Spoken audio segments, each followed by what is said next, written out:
Hello students, welcome to Magnus Upskills. Today we are going to learn about introduction to Microsoft Office. So हम daily life में बहुत सारे ऐसे applications या tools को use करते हैं जो कि हमारे नॉर्मल ऑफिस में यूज होने वाले हैं। उन्हीं में से कुछ ऐसे टूल्स हैं जो माइक्रोसॉफ्ट ऑफिस के अंदर आते हैं। ओके, सो माइक्रोसॉफ्ट ऑफिस क्या है? एक बेसिकली एक प्रोडक्टिविटी एप्लीकेशंस का पूरा पैकेज है जो कि डेवलप करा है किसने? माइक्रोसॉफ्ट ने। माइक्रोसॉफ्ट जो कि एक आपकी एक यूएस बेस्ड कंपनी है जिसके फाउंडर बिल गेट्स हैं। Okay, it is a licence based software. Licence based का मतलब क्या होता है? आपको इंस्टॉल करते टाइम आपको इसको पहले परचेज करना पड़ेगा माइक्रोसॉफ्ट की वेबसाइट पे जाके डायरेक्टली। जब आप परचेज करोगे इसको तो आपको एक चीज मिलेगी जिसे हम कहते हैं प्रोडक्ट की या फिर सीरियल की। ये एक अल्फाबेट प्लस नंबर्स का कॉम्बिनेशन होता है जो आप जब आप इंस्टॉल करोगे माइक्रोसॉफ्ट ऑफिस को उस समय जब आप इसको इनपुट दोगे। सेकेंडली, यहाँ पर इसका यूज बता रखा है। ये स्कूल्स में, कॉलेजेस में, कोई भी नॉर्मल ऑफिस में जो है माइक्रोसॉफ्ट का मैक्सिमम से मैक्सिमम यूज देखने को मिलता है। स्टार्टिंग इसकी हुई थी 1989 पे। उस टाइम पे सिर्फ ये डेस्कटॉप तक लिमिटेड था, पीसीज में यूज होता था। बट जैसे जैसे टेक्नोलॉजिकल एडवांसमेंट हुआ, आज के टाइम पे हम देख रहे हैं कि एक वेब एप्लीकेशन भी मिल रहा है इसका, जैसे हम गूगल शीट्स बोलते हैं या गूगल डॉक्स बोलते हैं। उसी तरीके से यहाँ पर भी हमारे पास एक चीज आ गई है, ऑफिस 365।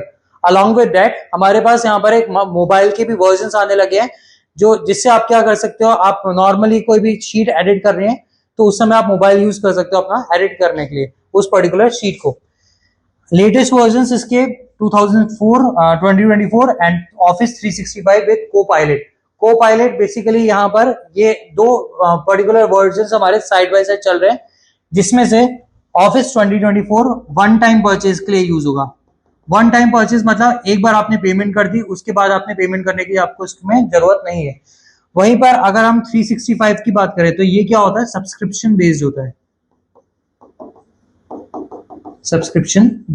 सब्सक्रिप्शन बेस्ड मतलब जैसे हम normally OTT platforms, Netflix, Disney, Hotstar, इस टाइप के एप्लीकेशंस को यूज करते हैं, हर मंथली या ईयरली हम कुछ पेमेंट करते हैं। उसी तरीके से ऑफिस 365 भी है। और ये आता है हमारा क्या? कोपायलट के साथ। कोपायलट बेसिकली एक एआई इंटीग्रेटेड ऑफिस वो है, आपका सॉफ्टवेयर है। इसमें जैसे कि हमारा चैट जीपीटी है, एज इट इज हमारा कोपायलट भी है जो कि आपको असिस्ट करेगा जब आप ऑफिस यूज करोगे। Okay, so secondly next step, next slide में अगर आते हैं तो नेक्स्ट स्लाइड हमारी है एप्लीकेशन। मेजर एप्लीकेशन जो एमएस ऑफिस में यूज होते हैं जब आप इंस्टॉल करते हो एमएस ऑफिस को, तो ऐसे कौन कौन से एप्लीकेशन हैं जो ऑटोमेटिकली इंस्टॉल हो जाते हैं उस टाइम पे। इसमें हमारे पास आता है MS Word, MS Excel, MS PowerPoint,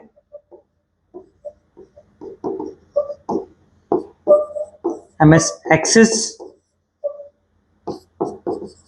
MS Teams and Outlook. इसके अलावा भी आप देख सकते हैं यहाँ पर बहुत सारे हमारे ऐसे डिवाइसेस होते हैं जो इंस्टॉल हो जाते हैं। बट मेजरली अगर बात करी जाए तो मेजरली हमारे यही कुछ सॉफ्टवेयर होते हैं जिन पे काम होता है। अब एक एक करके इनको डिस्कस कर लेते हैं। वर्ड जो है प्रोफेशनल डॉक्यूमेंट्स को बनाने में हेल्प करता है हमारी। प्रोफेशनल डॉक्यूमेंट्स में इंक्लूड होता है नोटिस टाइपिंग हो गया, लेटर टाइपिंग हो गया, रिज्यूमे, बायोडेटा, सीवी, इस टाइप के सारे डॉक्यूमेंट्स के लिए आप क्या यूज करोगे? एमएस वर्ड, जो कि इसी वजह से इसे हम बोलते हैं क्या? एडवांस टेक्स्ट एडिटर भी बोला जाता है इसको। अगर एक्सेल की बात करें तो एक्सेल हमारा डेटा के एनालिसिस के लिए प्लस डेटा का कंपैरिजन के लिए, इन दो पर्पज से एक्सेल का यूज किया जाता है। एक्सेल में डेटा एनालिसिस का मतलब क्या होता है? एक रॉ डेटा आपके पास है, उस डेटा को आपने एनालाइज करना है, कितना प्रॉफिट आपको हुआ है उस पर्टिकुलर मंथ में या सेल्स में, वो सारी चीजें आप एक्सेल की यूटिलिटी के थ्रू ही आप इसको कर सकते हो। इसी में एक जॉब प्रोफाइल भी डेवलप होती है जो जिसे हम कहते हैं डेटा एनालिस्ट। उसके लिए भी आपने एक्सेल का यूज करा जाता है मेनली। सेकेंडली फिर आता है पावर पॉइंट। यहाँ पर पावर पॉइंट प्रेजेंटेशन पर्पज के लिए यूज होता है, किसी भी एजुकेशन पर्पज में भी हो सकता है ये, या बिजनेस पर्पज में भी।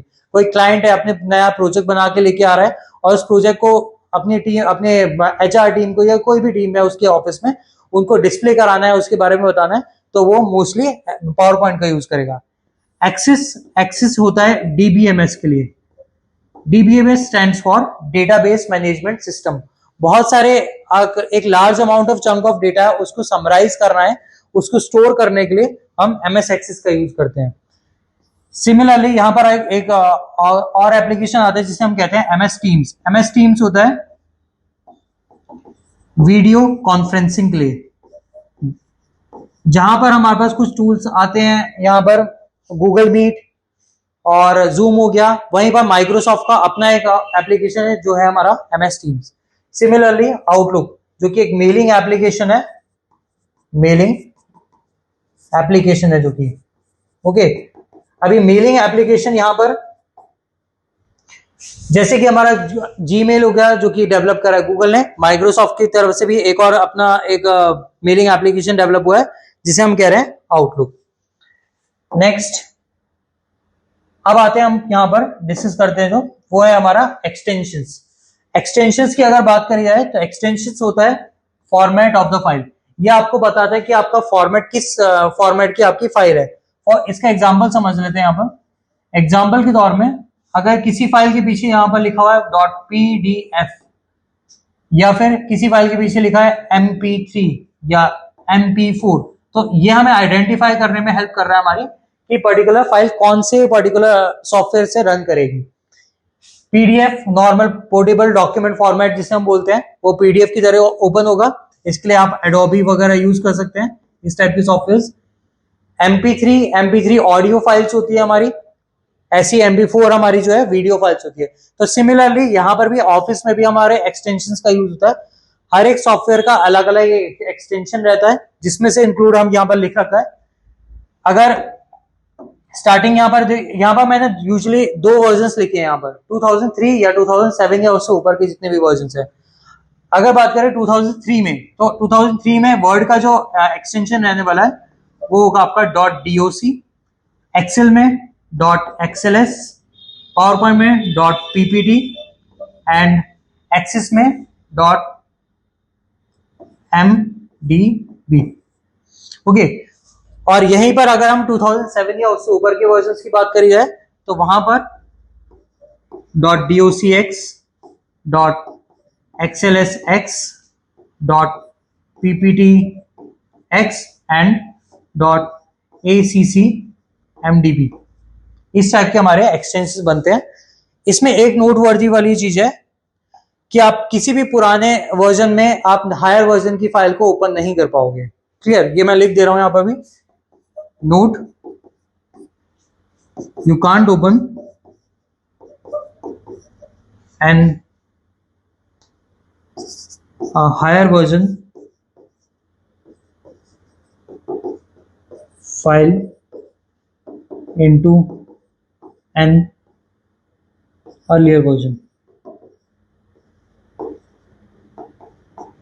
ओके, ये रीजन क्या है? इसका रीजन ये है बिकॉज यहाँ पर आपके एक्सटेंशन चेंज हो जा रहे हैं।